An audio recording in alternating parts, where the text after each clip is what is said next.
After I graduated from high school a few years ago, I decided that I wanted to become a firefighter paramedic. I finished EMT school and then I proceeded to go through fire school. A big part of fire school was ensuring that you had your rope on you at all times and that you knew how to tie all of the knots that your instructors taught you. I will go over the importance of knots and rope safety, any additional materials that you might need, and then show you how to tie a few different knots. In the fire service, the knowledge of how to tie and use knots is essential, and they are constantly reminding you of that in the fire academy. According to sconfire.com, you must be able to tie the 7 knots automatically to even graduate from the fire academy, all while under the stress of an emergency in order to become a firefighter. And in the fire academy, they are constantly putting you under these simulations of emergencies while yelling at you, forcing you to exercise, and then tying knots so you kind of feel that pressure of an emergency to tie them. Ropes and knots are used daily in securing equipment, fire suppression, rescue work, and emergency medical applications. Now, the knots and ropes are used in 2 different situations, utility and life safety.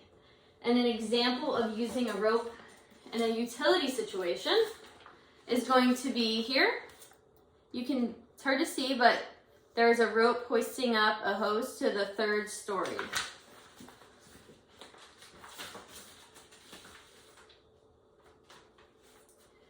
Now, with materials needed to tie knots, obviously the only thing that you're going to need is a rope, but the rope can range in size from 1/4 inch woven cotton tie rope to 1/2 inch kern mantle nylon life safety rescue ropes.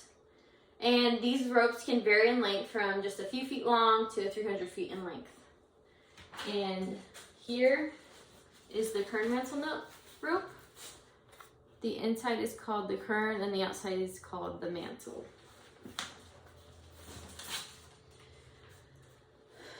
According to animatedknots.com, only a few feet of rope is needed to tie these knots, and there are many materials that the rope can tie to. A few examples of these materials are carabiners, ladders, and pulley systems.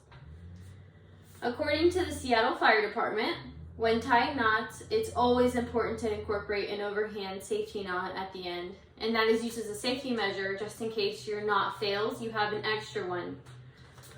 Now, the first knot that I'm going to demonstrate is called the double figure 8.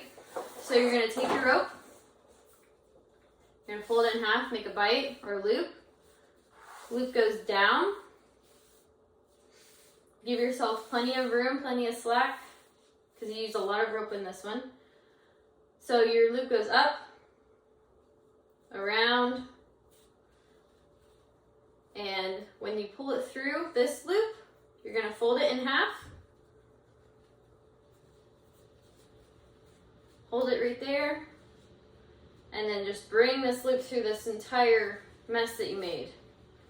And then you're going to dress up your knot. So it's called the double loop figure 8 because you get 2 loops, and you also get the figure 8.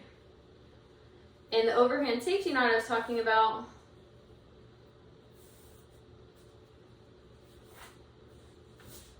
it's just that. That way, for some odd reason this fails, you have this little extra safety measure. Now, the second knot that I'm going to show you is called the clove hitch. And with the clove hitch in fire school, that is probably one of the ones that I use most often. Every time that I brought a ladder up, I use the clove hitch at the bottom.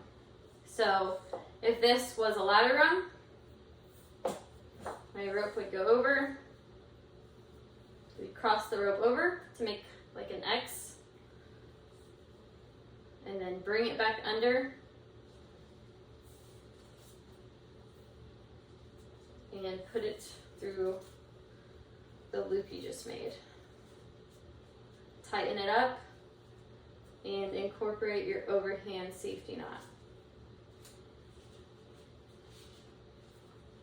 So in the end, what I see from my angle, it's just like 2 ropes with one crossing over it, and then your overhand safety knot. Now the last one I'm going to show you is called the bowline knot. And this is the one that tripped me up the most. You're going to have one end in your right hand. And then you're going to fold the rope away from your body and make a loop in your other hand. This end goes to the bottom, goes around this rope, and goes back through the hole you just made. Then you grab on to these two at the bottom and just pull tight, which creates this. And then you always incorporate your overhand safety knot. So it kind of reminds me of the lasso.